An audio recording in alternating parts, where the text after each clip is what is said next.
네, 이용주 뉴스캐스터와 함께합니다. 어서 오세요. 안녕하십니까? 네, 오늘 어떤 이슈인가요? 네, 국내에서 제일 먼저 소아 전문 응급실을 출범했던 순천향대 천안병원 소아 전문 응급의료센터에서 마지막 남은 전문의 한 명이 병원을 떠났다는 이슈입니다. 그럼 아무도 없는 거예요? 네, 현재 없다고 하는데요. 예. 이 병원의 소아 전문 응급의료센터의 소아청소년과 전문의는 당초 7명 수준을 유지했지만 네. 지난해 말부터 하나둘씩 사직하기 시작했다고 합니다. 네. 그리고 지난달 말 마지막 남은 전문의 한 명이 병원을 떠났다고 하는데요. 네. 전문의가 이 줄어들던 시기에는 주 2회 휴진으로 버텼지만 현재는 16세 미만의 중증 환자 진료는 아예 못하고 있는 상황이다. 이렇게 밝혔습니다. 그럼 진료가 지금 제대로 안 되고 있겠네요? 네, 사실상 그렇겠죠. 하지만 순천향대 천안병원은 소아응급실 운영을 지속할 것이라고 밝혔는데요. 병원 관계자는 소아응급의료센터의 문을 닫을 생각은 전혀 없고 새 전문의 초빙을 위해 다각적인 노력을 하고 있다면서 이르면 다음 달 중 한두 명을 모셔올 수 있을 것이라는 희망을 갖고 있다고 밝혔습니다. 하지만 전공의들이 복귀하지 않으면서 병원들이 전문의 위주로 전환해야 하는 가운데 지방 의사들이 서울 지역 병원으로 옮겨갈 가능성도 커지는 상황이라 우려가 크다라고 덧붙였습니다. 그럼 이게 이제 병원의 문제로 국한되는 게 이제 지역 전체로도 이게 이제 문제가 이제 될 수 있는 거 아닙니까? 맞습니다. 의료계에서는 지금 이 상황을 두고 상대적 보상은 적은데 소송 위험은 큰 소아응급 분야에 고질적인 문제가 쌓이다 결국 터졌다.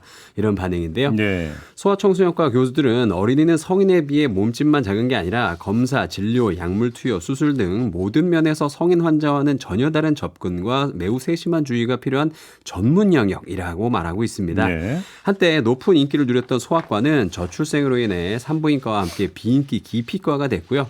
이렇게 전망이 밝지 않다 보니까 수도권 수련병원에서도 수년간 전공의 모집 단계부터 어려움을 겪었다고 합니다. 다른 곳 병원들은 어때요? 전국 모든 병원들이 비슷한 현실에 처해 있습니다. 대형 병원 소아응급실에 재직 중인 전문의조차 사명감으로 버티는데 한계에 다다랐다라는 평가가 나오고 있는데요.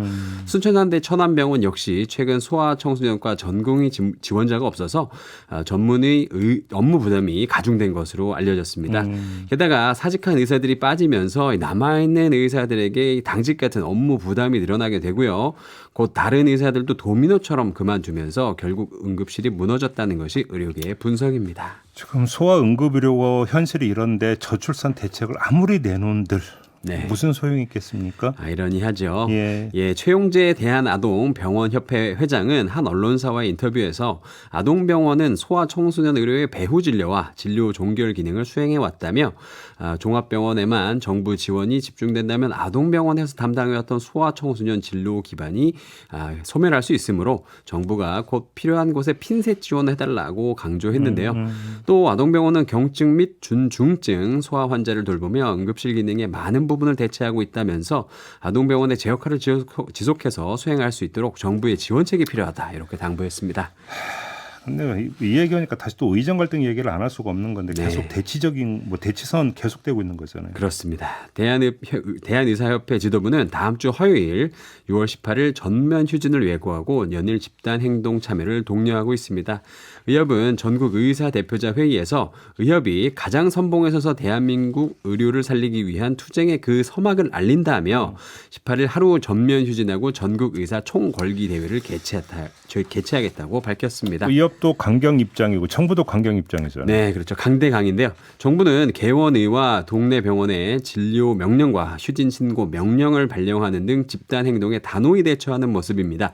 정부는 모든 병의원에 18일 휴진 없이 진료를 실시하라고 명령하고 피치 못한 사정으로 휴진할 경우 13일까지 신고하라고 했는데요. 이들 명령을 따르지 않으면 병의원은 15일 업무 정지, 의사는 1년 이내 면허 정지 처분을 받을 수 있습니다. 또 18일 당일 모든 개원의에게 업무 개시 명령을 내리기도 했습니다. 이 명령을 안 따르면 업무 면허 정지에 더해 3년 이하의 징역 또는 3천만 원 이하의 벌금에 처해질 수 있다고 합니다. 접점이 지금 안 나오는 거잖아요. 네. 타협점이. 예. 그렇죠. 그리고 또 복지부는 의협이 집단휴진 동참을 강요한 정황이 드러날 경우에는 공정거래위원회에 신고할 방침이라고 밝혔는데요. 위법성이 인정된 경우에 의협은 10억 원 이내의 과징금, 3년 이하의 징역, 2억 원 이하의 벌금에 처해질 수도 있습니다. 이에 이면택 의협 회장은 전 회원에게 서신을 보내서 비겁한 의료노예로 굴종하며 살지 않겠다면서 서울 여의도공원에서 열리는 걸기대회 참석을 독려하기도 했습니다.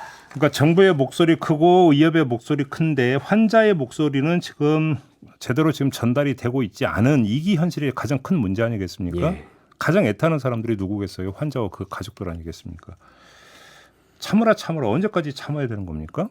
너무 오래됐습니다. 근데 참을 것도 있고 없는 것도 있는데 아픈데 어떻게 참아요? 그러니까 치료를 받아야 되는 건데 그렇지 않습니까?